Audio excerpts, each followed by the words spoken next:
Kumusta mga kaagimat? Welcome back sa aking channel. Panibagong video naman ang ating pag-uusapan at ito ay tungkol sa mutya ng ahas na tinatawag sa amin dito na mga babaylan-unom na saguhom at mayroong 5 ulo na taglay.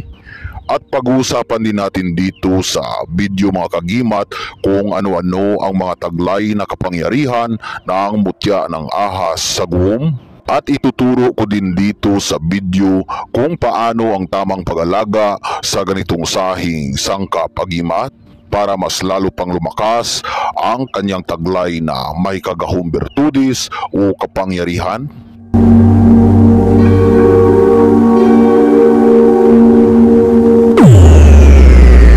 Agima 13 GM Babaylan 1.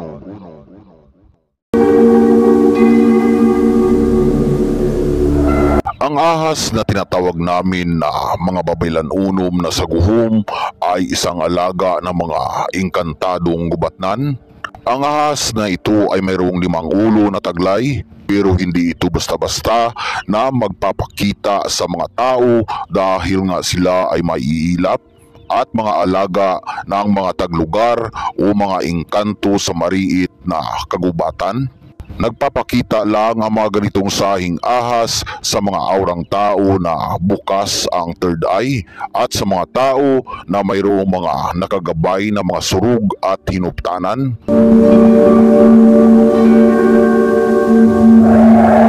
Ang mutya ng ganitong ahas ay makukuha sa kanilang tirahan o sa kanilang pinag-itlugan. Ang mutya ay kasama ng kanilang itlog at ito ay batong hiwaga.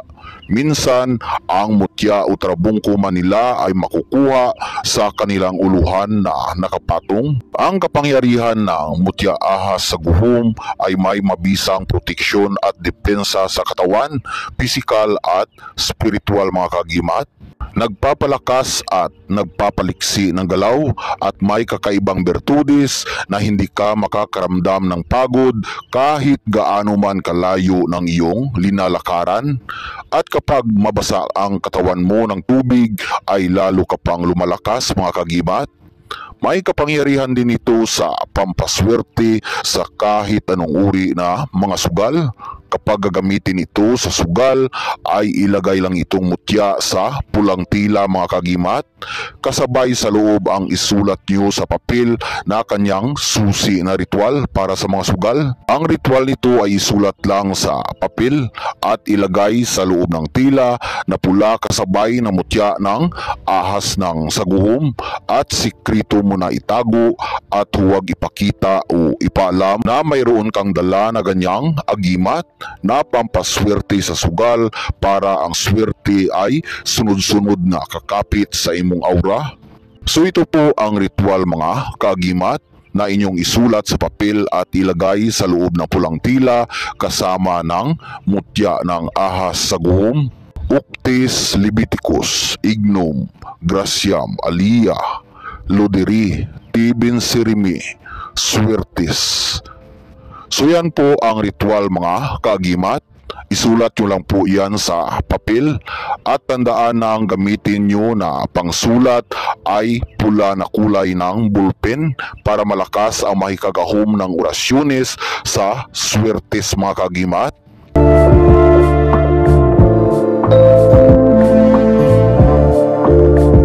Sa mga kaibigan at customer namin sa my shop na nakakuha sa ganitong sahing agimat, ay yan lang po ang inyong gawin kung sakali na gamitin nyo ito sa mga sugal. Pampaswerte din ito sa buhay at kabuhayan, pampaswerte sa trabaho, pampaamo ng bawat matigas na kalooban at maging mabait sa iyo ang inyong mga boss o amo. May kapangyarihan din ng mutya na mapaamo ang presensya ng mga ahas at hindi kanila saktan lalo na kung makapunta ka sa mga maririit na mga kagubatan. May kapangyarihan din ng mutya na makakatulong na dahan-dahan na buksan ang imong third eye. May kapangyarihan din para sa pampaamo ng mga engkantadong gabay at nagpapalakas ng bawat chakra.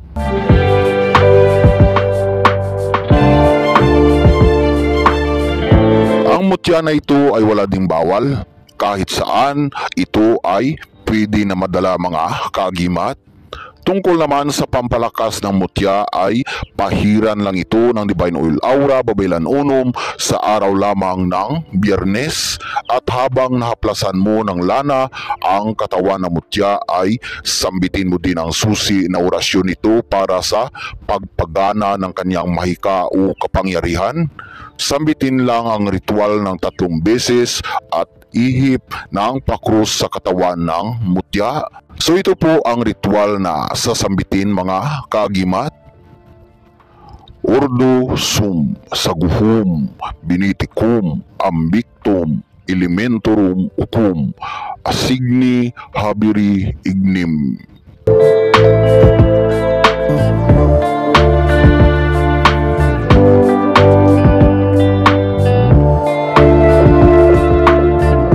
Sa pagtatapos ng ating video ay muli po akong nagpapasalamat sa inyo mga kaagimat. Naway pagpalain tayong lahat ng mga putiang aura at mabubuti ng ating dakilang Diyos makapangyarihan. Ilayo sa mga sakit, iliwas sa mga hindi inaasahang mga panganib, at likupin ng kabanal-banalang birtudis niyang gahom at ibuhos ang swerteng bugna.